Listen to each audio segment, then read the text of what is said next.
Imagine you could step inside the minds of Canada's healthcare leaders, glimpse their greatest fears, strongest drivers, and what makes them tick. Welcome to Healthcare Changemakers, a podcast where we talk to leaders about the joys and challenges of driving change and working with partners to create the safest healthcare system. Hey listeners, it's Michelle here from HEROC. Our team was so excited to sit down with Dr. Andrew Boozary for this latest episode of Healthcare Changemakers. Dr. Boozary is a primary care physician at the University Health Network and founding executive director of the Gattuso Center for Social Medicine. So on the episode, you'll hear from myself, from Abby, and from Philip. Abby, do you want to give listeners a little bit more about what they'll hear? Yeah, so you'll hear about social medicine, Canada's first hospital-led supportive housing initiative known as Dunn House, a bit about mentorship, and for the TV fans out there, Philip has been loving the new medical drama called The Pit.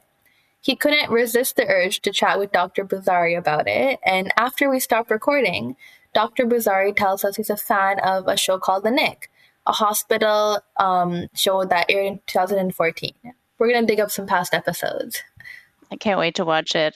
Before we go, Abby, we should mention that we're putting the pieces together for HEROC's 2025 AGM and conference. So for now, save the date for April 28th.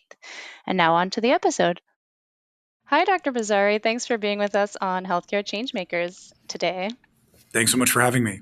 Yeah, for listeners who may not be familiar with you, can you just share a bit about the work you do and the focus of your role? Yeah, thank you. I mean, the work that I've been doing here at the University Health Network, I'm the executive director of the Gattuso Center for Social Medicine and Population Health. And really, I think the way that I've seen my role is about how to improve health outcomes for marginalized populations or for people who have not been able to access healthcare the way I think we've envisioned. And what does that mean in terms of having a healthcare system perform better, be even higher quality for everyone in our system? And I think that's really the universal aspect about the work. How do we think about integrating various parts of health and social care in the way we deliver care?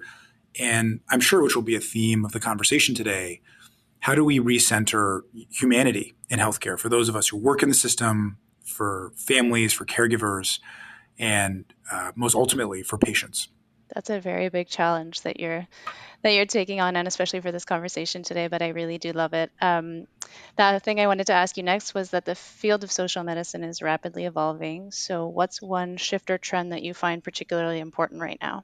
The origins of social medicine, right, go back hundreds of years. So I think when we really try to unpack, where the sort of patterns and dynamics are with respect to the idea that health is driven by more than what can happen in a clinic or in an operating room, I think we've started to see some important shifts, or I would really hope that many of us are trying to push and promote real shifts that we've seen come through the pandemic. I think the idea that health and so much of protection in society are system choices or policy choices, and that really it's not about individual failures, but how resources, how protection and power and privilege really play roles in who's exposed to more disease, who has worse health outcomes, the environments people are brought into, the air people breathe. These are not individual choices or failures. These are long-standing system decisions that for many cases can be decades or centuries. And that's one of the things that I find heartening about this work, is that I think we're starting to see some shift understanding that we really need to take a more holistic approach in the way we think about health and well-being and the way that we can enable people to make those choices for themselves. I think that's important as well, and just something that having you undertake is pretty large. So I just kind of wanted to take a step back, talk about your career, because we want to get to know you on Healthcare Changemakers a bit as a person as well. So in the early years of your career, what were some of the key experiences that shaped your approach to healthcare, and in particular kind of how you're speaking now about this shift towards social medicine? Yeah, I mean, ultimately going back, beyond the career start, I mean, obviously, my family has shaped a lot of my thinking around health and social justice, and particularly my mother, made a lot of sacrifices and has taught me so much around, this push and fight for fairness, whether it's in the health system, the legal system, or broadly about women's rights. I think this is something that really feel was embedded in my DNA through my family's life and struggle. But having the privilege of being born in downtown Toronto, I think there's a lot of experiences early being in St. Jamestown, seeing so much diversity. I think at one point it was the most diverse square kilometer in Canada. And I think that has just shaped my life and thinking around the fact that so much of this is luck, not the fact that, there's some superiority or this sort of moral righteousness and how people can advance or get through certain situations, but really the importance of community, of help, of the ideas that many of us, really receive lucky breaks. And I think when we look at it from my career perspective, I was just been so fortunate for mentors in my life, and especially early on when I was in Ottawa as a medical student, working with Inner City Health with Dr. Jeff Turnbull and Wendy Muckle, people who've spent decades dedicating their lives to improving the health of people who are unhoused or surviving homelessness. I think as a first-year medical student, that definitely had a profound effect on the way I thought about universal healthcare, the way I thought about how we need to change the way we deliver healthcare. And I think, throughout my career, there's been different, I was never planned, but these opportunities of working in the Ministry of Health, spending time in the U.S. where I did my graduate health policy training during a time of Obamacare or the Affordable Care Act. This was a major shift and change in the U.S. of wanting to see healthcare delivery innovation to coming back and being recruited back to work in the ministry, which is a totally different vantage point about all of both the inequities, but also areas for improvement and to sort of bridge some of these gaps. So I've been fortunate for the mentorship, but also I think taking some risks or some unconventional paths early on in my career that I think have really helped guide some of my thinking as we're at some really important junctures right now when it comes to health equity and population health. That sounds a little bit like your career, while very well planned, has also taken a lot of turns just by chance and just by the way things kind of fell, which is important also to remain open. But you mentioned a little bit about some mentors and mentorship and early in the career and some of those that you worked with. So in terms of leadership development, what's one lesson that you've carried forward from a mentor or colleague? And there's so much gratitude that I have for so many mentors and dear friends, especially for the last 5 years when I think we've been trying to square and reconcile so many inequities, so many challenges that people have faced, and the support to be able to do this work. It's never one person alone trying to grapple with all this. But I'd be remiss not to mention Dr. Paul Farmer, who passed away far too soon a few years ago. Who I had the great fortune of spending a lot of time with in Rwanda, where we did some global health work, but also working with him on coursework and teaching in Boston. And I think the part and the wisdom I think that continues to come from Paul on so many levels. But one, I think this idea about how expensive it is to deliver poor quality care or low quality care for poor people in a rich country.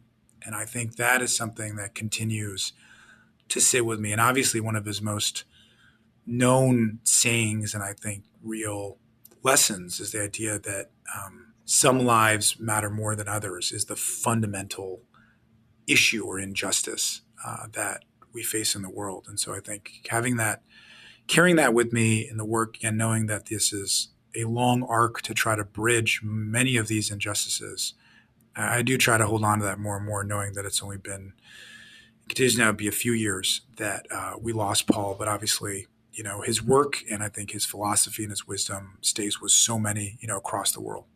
And even now that you're sharing it as well here with us today and in the stories that you've told, I'm sure it kind of continues to make that effect. Moving forward to just kind of looking and thinking about your career as a young professional at the time, now many young professionals are looking to make an impact in health equity. So what advice would you give those to just starting out?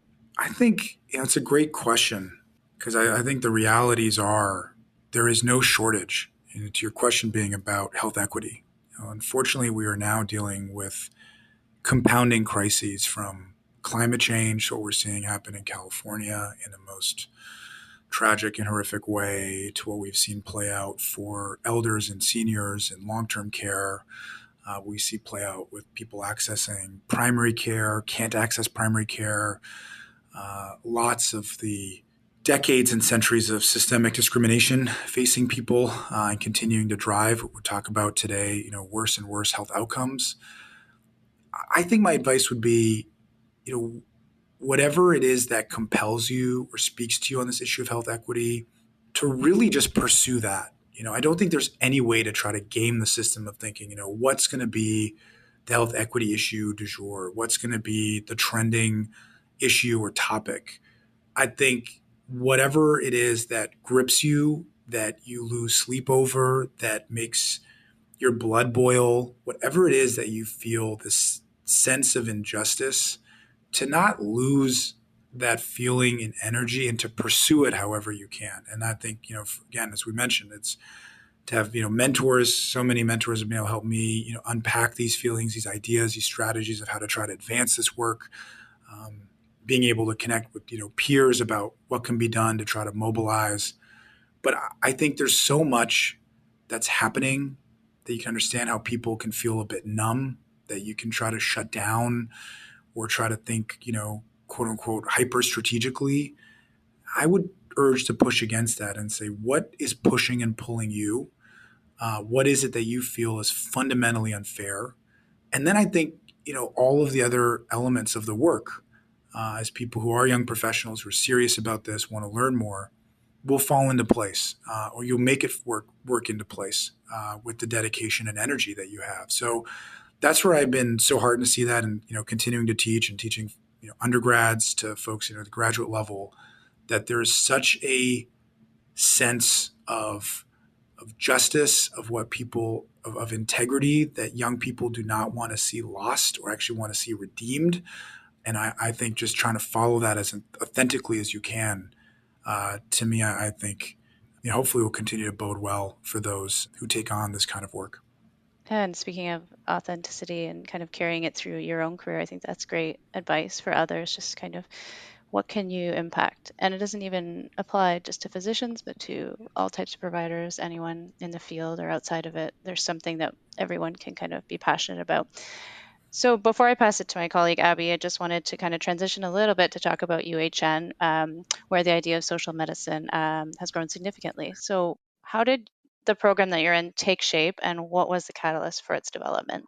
Yeah, when you look at the University Health Network, there's been so much innovation that's taken place here, from transplant to some of the early work at the university around diabetes care. And so I think when you look at its history as a real place of scientific innovation, I think the hope in the work and the sort of catalyst to try to see this shift was, if the UHN, or the University Health Network, is really serious, which they are, about advancing health and not being the University Healthcare Network, but truly about health, we need to be able to take different approaches in how we reach people and have these innovations reach people who need it most. And so I really, I never, really imagined or saw what the connection would be in terms of working at UHN earlier in my career. Again, I have huge amounts of respect and admiration for colleagues who do so much of this cross-cutting work. But really, the recruitment to come back from Boston, to be able to be home and do this work in my hometown in Toronto, where we've seen so many of these divides or access gaps for people. When Kevin Smith, was CEO, I think really the idea that we needed to do things differently, to believe in the vision that if we really want to be the highest performing hospital and hospital network in the country or globally, that we need to have one of the leading social medicine and population health programs, that this is where we see huge amounts of value unlocked for people. And I think part of it was trying to bring the evidence and the data into action. I think that's a part where we really were not looking to be, there's great research institutes that look at health equity and health inequities, across the country, that have really helped lay a lot of the groundwork to much of the work that's been happening in communities about how people can access various care. But for a highly specialized network to do this, how can we start to really bridge both the evidence that's needed, the data, to the kind of partnership and action, and really seeing this from a delivery or implementation perspective. So I think part of it when I started was to try to work both with the hearts and minds around the organization of what is it and how can we focus these efforts that make sense for UHN patients, but also the broader community. And one of the things, again, not being as familiar with Universal Health Network when I started early in just coming into 2020, was as a researcher, I looked at the data and it became really clear that one, in many, many ways, UHN was operating as, yes, a place of global innovation, but also a social safety net hospital. That there was people, a huge amount, that we actually, when we looked at some of the regional data, some of the highest proportion of patients who were unhoused or in shelter system coming to both Toronto Western and Toronto General Hospital. That was surprising for folks. It was surprising for me. But being able to look and examine the data that was out there, that how can we start to build this into the MO of UHN and really the mission of UHN. And the other part that became, I think, really clear when we looked at the sort of the emergency department as the last thread of the social safety net is that there were about 234 patients back in 2020 that made up over 15,000 emergency department visits. And I think that really left large parts of the organization in real shock and awe, that the realities of how these system failures were impacting both the performance of UHN, but most importantly, health outcomes for people that we are all here to serve. And so we'll get into this, I think, a little bit later in the conversation, but trying to really marry the data to the lived experience to this importance of storytelling as to why this matters, I think has really helped shift it. And then really the incredible vision of Emmanuel Gattuso of the philanthropy to see this kind of work early when we wanted to say, look, we have to move upstream if we're serious about health and not just healthcare alone.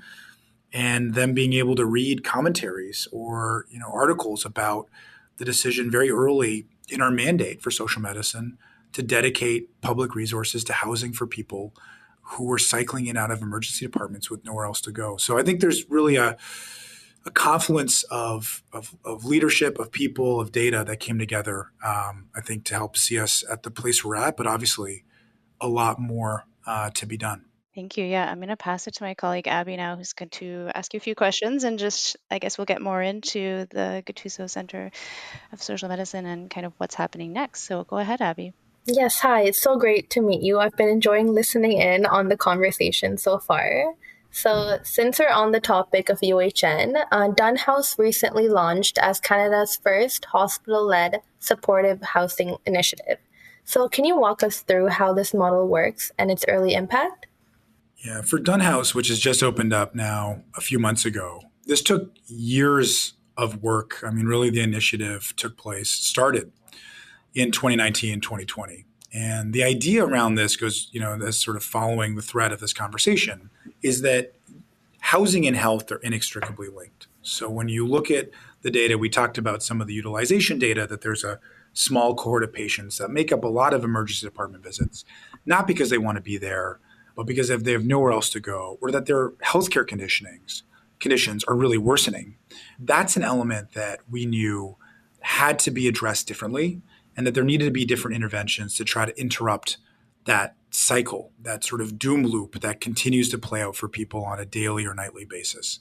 So the thinking around Dunn House, the idea of sort of the social medicine housing initiative, was, can we leverage partnerships, both with the public land that's there, with every level of government.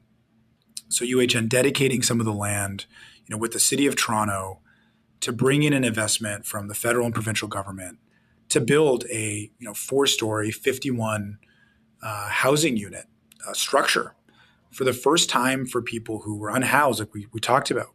We had 51 people who made over 3,000 emergency department visits to access housing, for many of them for the first time in years. Where we see a lot of complexity from their health and social conditions. Again, no fault of their own, but because of this chronic neglect or this chronic inability to access housing. And this is what I think is really the the secret sauce is the partnership and the willingness to think differently about the solution, that the Band-Aid fixes are not going to work, that there is a moral distress that becomes imposed on health workers seeing the same revolving door, whether it's outside of the general medicine ward or coming through the emergency department. And how can we start embedding, building concrete solutions for people? And this is where, Dunn House with Fred Victor, the supportive housing agency that has been able to bring health and social care together. So they are a longstanding agency with experience for caring for people that are unhoused for almost 100 years or more, being a partner, and really the United Way about thinking about food prescribing, about income insecurity that's in place to really bring, which we talked about at the top half of the conversation, this holistic approach to healthcare, that it's not just about access to physicians and nurses, that there's really a more integrated and holistic way that we can think about health. And Dunn House is just real action on that kind of thinking and philosophy that we know has been out there for a little while. Wow, this is such an amazing initiative. And as I was doing research on it and even hearing more about it now, I keep thinking, wow, it's not only impactful, but it's so revolutionary for Canadians. So I'm excited to see what's to come and its continued impact. So are there any projects, organizations, or global models that inspire your team's approach to tackling health inequities?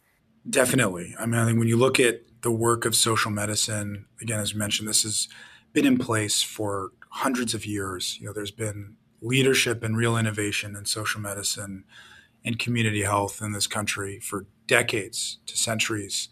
One, I think it's really important to shout out the incredible work of community health centers that have been leading social medicine work for 50 years or more, going all the way back to the Hastings Report. And this is the real wave in the 50s and 60s as well to be thinking about health and social care together, about how do you ensure that care is out where people are at? How do you build health into communities with community?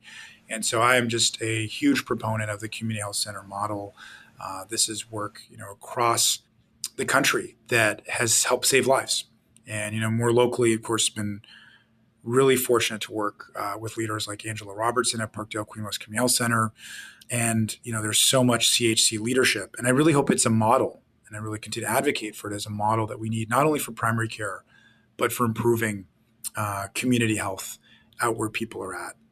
I think the other place, where I think of from a lot of that work that's been going on is Finland. When we think about trying to tackle the other inequities, that of homelessness, that's something where, this is a country that had worse rates of homelessness than we did in the 1980s.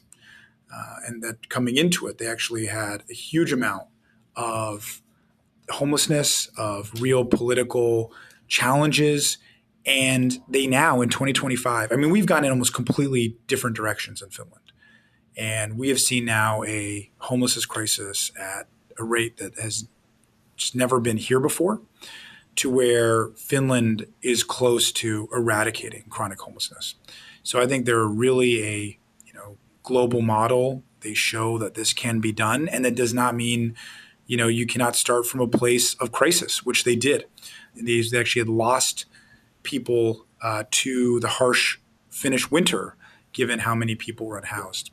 And I think the other place where we also draw a lot of work and inspiration, which might be surprising, but I think the realities are when you look at a healthcare system that does not have universal access, but does a lot of great work, is the Camden Coalition in the U.S., in New Jersey, in Camden, a really, sort of hard done by neighborhood and city where there's been just great leadership over the last 10 to 20 years, really trying to advance these ideas that we can do more for people if we actually cut across sectors, cut across silos, and use data to better advance these healthcare models. So I think from a local, to an international, to a global scale, I think those are just, three examples that come to mind. And obviously there's so many folks doing inspiring work in this area, but I think it's really important to try to shout out this great work and, continue to learn from where people have been able to bridge some real serious health equity gaps.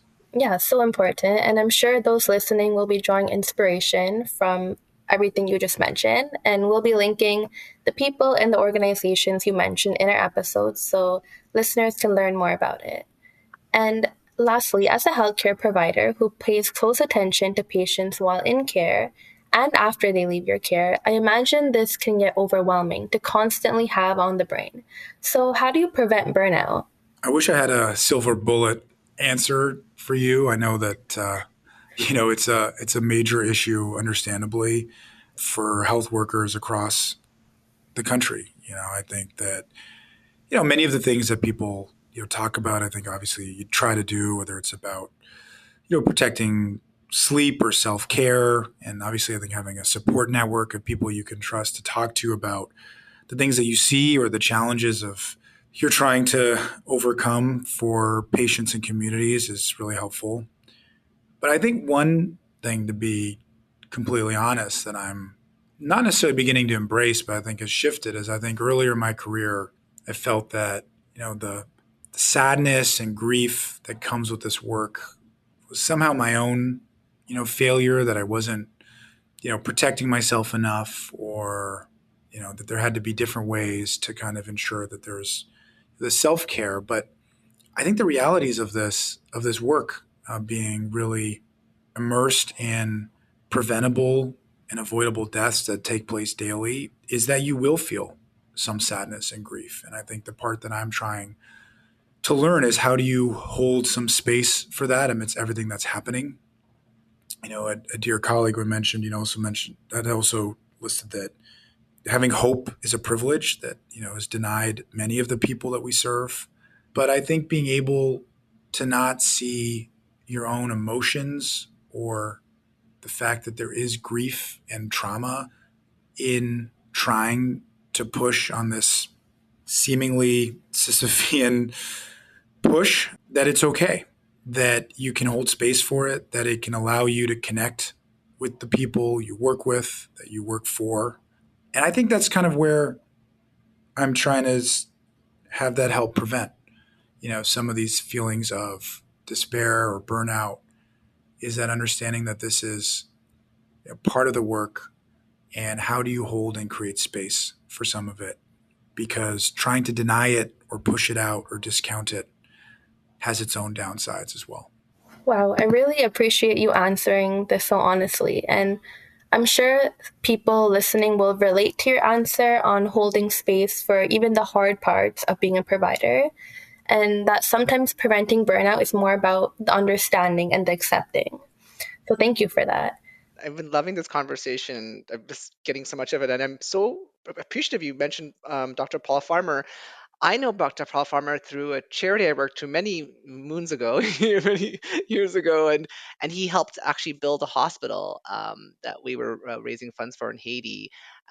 Anyways, he's just an individual who has inspired me and continues to do so. I'm so happy you brought up his legacy. And speaking of legacy, you started our conversation by talking about recentering humanity and enabling people, and that really called, for some reason, that gave me chills and called to me. And so I wanted to ask you, if you had a magic wand. We gave you a magic wand. We said, Dr. Boozary, you can help put action to what you're speaking to about, that's such an amazing cause. What would you do to democratize care for the average citizen, no matter where in the world? Is there something you think you would do?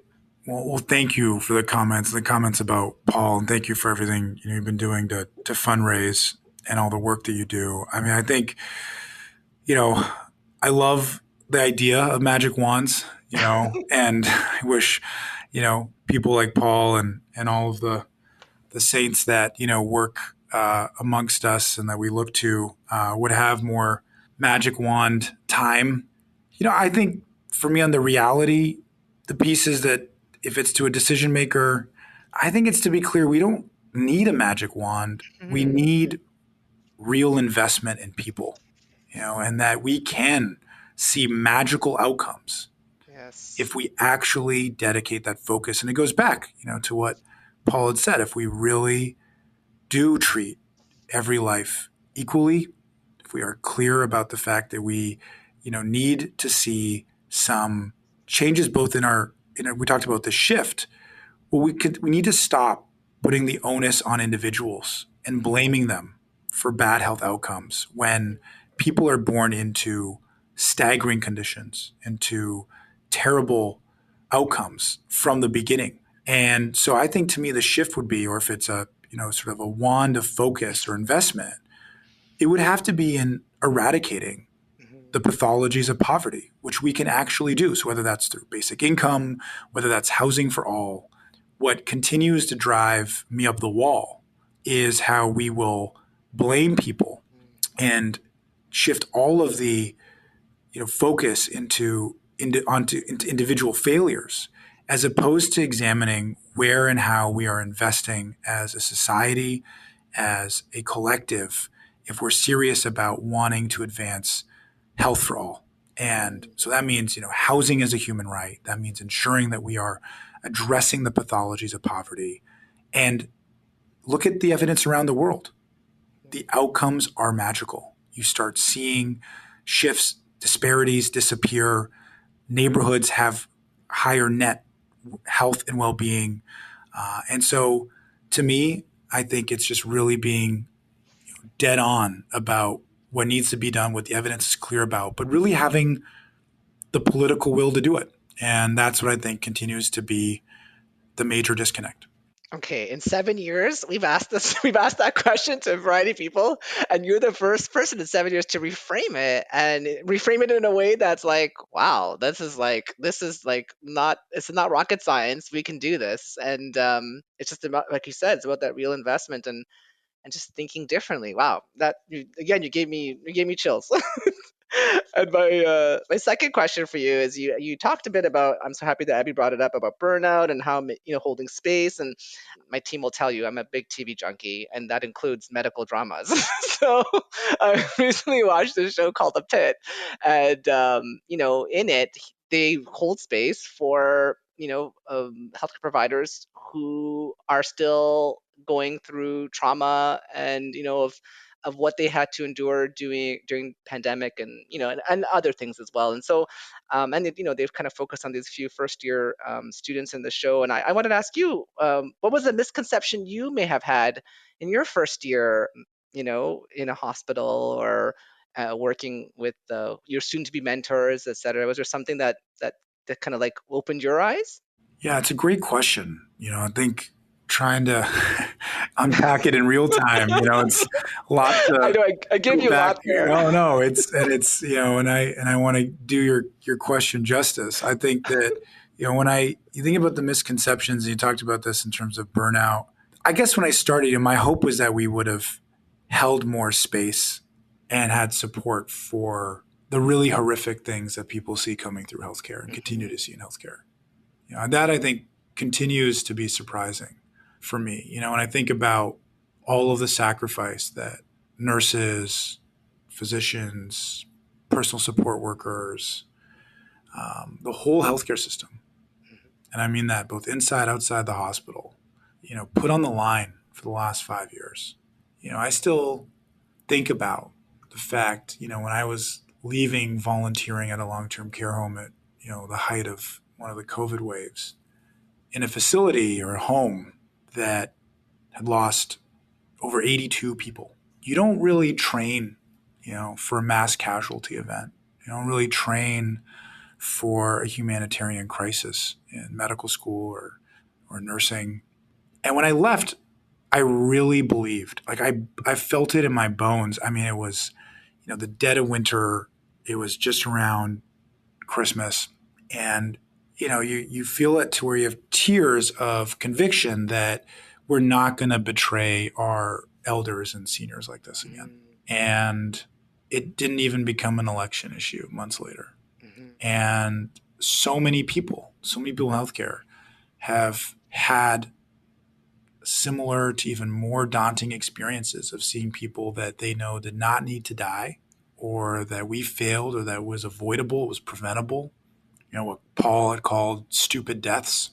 I think, the stupidity's on us and the cruelty's on us. And I think it's really this push around, how can we continue to advocate, continue to be there for each other, where so many of us have seen things that we had never envisioned, believed was possible, and to have that kind of empathy for each other, but also when we talk about the humanity piece, that's what it is. We can't get to a place where we're just going to have electronic medical records and AI and everything run and clicks and screens run healthcare. Yeah. Like what ultimately the social medicine is about is the human connection, and for each other as teams and for the people that we serve. And so that's the thing that I'm not a Luddite to be against the advances that we've seen in AI or machine learning. But my real fear, and where I hope we don't see even more surprise, is of siphoning away the human element of medicine or of healthcare delivery that I think is ultimately what has allowed us to have hope in this profession. Absolutely. And you yourself are a catalyst for change, because today you told our listeners about, when you said earlier, whatever grips you, like, don't lose that feeling, like take it with you and make that action. So thank you for being for being that change as well. And I remember many years ago, I was at an event or somewhere, it was in the US, and they were talking about, wouldn't it be cool if one day there's a health facility in a community, and this health facility provided bikes for people to go to appointments with, and there was and they gave all these different examples, and I forget who was the obviously healthcare organization that was hosting this talk, and it was a very interactive, and it was blowing my mind. It's like, oh, like the community can do all of this. Like they can bring groceries to somebody who just left, had a surgery, and so that they wanted to be at home with their child, so that someone, and this is all part of the care, like how you mentioned about recentering, and it was just like mind blown. I was like, wow. But as you and all your colleagues at UHN and all the other HEROC subscribers, it's very clear that this can, like you said, this can be reality. So I'm happy that this kind of came full circle in this conversation about making things happen and not just talking about them. I'm so glad that you're here to to help push that. Thank you. Again, this is such collective work, and it's been happening, for years. And, I think being able to feel like we're starting to see some things come into action and feel concrete, still for me, the idea of seeing Dunn House, where it was a parking lot when I started, and it's now homes for people. It's a real home. It's not going to end the homelessness crisis that we're facing each night. But my hope is that it can propel some change, or the idea, to your point, that there are different solutions and actions that we can choose to take. And I think it goes back to this real thing about choices, and that these are really these system choices, and not shirking it onto people for choices they've never even really had. No, Dunn House and the work that you and the team are doing is like an amazing model that can be scaled. We say, obviously it took you all from 2019 to now, which is actually not that long. Right. Just the idea is the construction didn't start in 2019, just to be clear, because I'll get in a lot of trouble for that. But the brain concept, or the intellectual concept, was in 2019.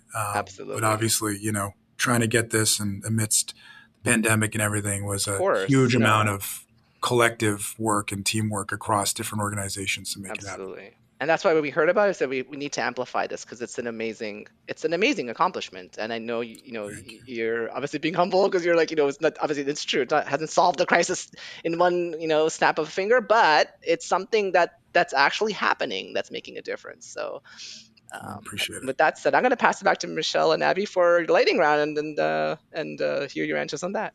Thanks, Philip. Thank you. So our lightning round on healthcare changemakers is quick questions, short answers, and we will try not to put you on the spot, but we may have a few personal questions at the end. The first calling one, it lightning round makes me believe it's going to be, on the spot. But here we go. Yeah. My first question for you is your biggest misconception about healthcare and homelessness. My biggest misconception? Mm-hmm. What you feel is the biggest misconception? I think it goes back to just about choices, that people somehow don't want to pursue health and well-being. And I think that continues to be out there, or that this is really about mental health and substance use, not about a housing crisis. I think that's a real and serious misconception when I think all of us working the system see hundreds of people's phone calls for a shelter bed each night go unanswered. Yeah. So you took my very long question and made it into a short answer. See? All right, So you're already getting the lightning round. What's one policy change that could have the biggest impact on health equity? Housing for all and basic income. I'll do 2. I love it. A book or article that's influenced your approach to healthcare? Scarcity by Sendhil Mullainathan and Eldar Shafir. The idea that chronic poverty has serious detriments to cognitive function, and it's akin to being on call for 36 hours and trying to function the next day. And that's the real pathology of poverty taking place from a health perspective. Okay. What's one underappreciated factor that drives health outcomes? Let's say human connection, or the opposite of that, loneliness. Yeah. What's more powerful for system change, data or storytelling? I will say that data is necessary, but not sufficient. You need both. I would say for policy change, I think you need good data, but you need to tell the story. And if you don't, someone else will do it for you, and it's not the story you want to tell. Yeah. And if you had 30 seconds with a policymaker, what's one thing you'd say? The status quo is not working, and that we can actively choose to improve health from both a human rights perspective and an economic one. And then I would give the 1 to 2 to 3 examples that we have, from income to housing for all, to ensuring that we can actually ensure everyone has access to primary care. Because my last plug on this will be, we have to stop saying we have universal health care in Canada when over 6.5 million people don't have access to primary care. Okay. So this is a little bit of a different question, but what was your first job ever? First job ever? Before medicine. I delivered newspapers. It's the first I remember. Yeah. And I was not very good because I believed I had some sort of athletic ability that I could throw newspapers, which got, me into some trouble. But I thought I was pretty accurate, actually. But you have a few errant newspaper throws and you are not exactly in the good books. But that was one of the earliest memory, I think, of having the newspaper route. I hope you didn't lose some of your income to replacing windows with the good. No, I never hit a window, never hit an animal or pet. I just want to be full disclosure on that. Yeah. Just apparently it was not close enough to the door. Would like, and that's okay. That's the reality. I learned that you've got to run out and back, no matter how much faith you may have in your arm. That was one of my first jobs too, so I get it. It's a tough one. What is your get pumped up song? So what makes you feel good if you need a song to get there? This is terrible because I don't want to create any divide in Toronto, but I think it'd have to be something by Kendrick Lamar. I hope this doesn't create any major division or divide. I'm sorry. I promise I'll be honest with my one-word answers, so I'll leave that there. Okay, that's the perfect way to leave it, and also to leave our episode. I just wanted to thank you, Dr. Boozary, for speaking with us today, sharing all those powerful messages, and really kind of taking us along for the journey on where you've been with your project, with Dunn House, with the Center for Social Medicine, all of that. Thank you so much. Thanks so much for the conversation. Thanks so much for thinking of me. It really matters, and I really enjoyed this conversation. Thanks again. Thank you for listening. You can hear more episodes of Healthcare Changemakers on our website, heroc.com, and on your favorite podcasting apps. If you like what you hear, please rate us or post a review. Healthcare Changemakers is recorded by Heroc's communications and marketing team and produced by Podfly Productions. Follow us on Twitter at Heroc Group or email us at communications@heroc.com. We'd love to hear from you.